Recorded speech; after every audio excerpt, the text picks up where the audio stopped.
బంగాళదుంప కూర వండుకుంటున్నామండి.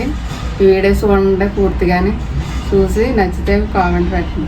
ఈ దుంపలు కోసి నీటిలో వేసి ఉడకబెట్టుకుంటానండి. బంగాళదుంపలు ఉడికిపోయినాయండి. ఇవి తొక్క తీసుకుని ముక్కలు కోసి కూరలో వేసుకోవడం అండి.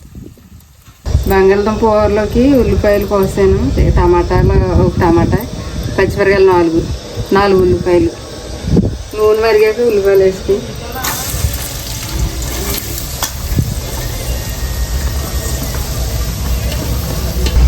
కూరకి సరిపడగా ఉప్పు వేసుకుంటున్నాను.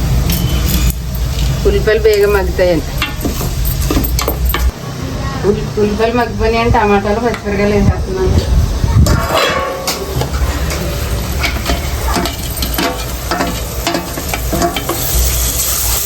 బంగాళదుంప కూరలోకి మసాలా తీసానండి. లాలిక్కలు 2, దాక్షిణ చెక్క ముక్క, పువ్వు 4 లవంగ మొగ్గలు, జీలకర్ర, ధనియాలు, అల్లం వెల్లుల్లి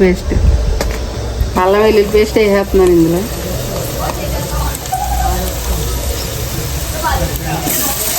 కారం, పసుపు అవన్నీ వేసి, కారం పసుపు అన్నీ వేసుకున్నాక ఇక ఇలాగ కలిపాక బంగాళదుంపలు వేసేస్తున్నాను. దుంపలు వేసాక ఇక మగ్గాక కొంచెం నీళ్ళు వేసుకోవాలి. ఇందాక మసాలా ఆడతాక చూపించాను కదండి, ఆ పొడి చేసాను. ఇదిగండి మసాలా వేస్తున్నాను. అల్లం వెల్లుల్లి అన్నీ వేసాను కదా, ఇది దీంట్లోనే మళ్ళీ కొత్తిమీర, కరివేపాకు వేస్తాను.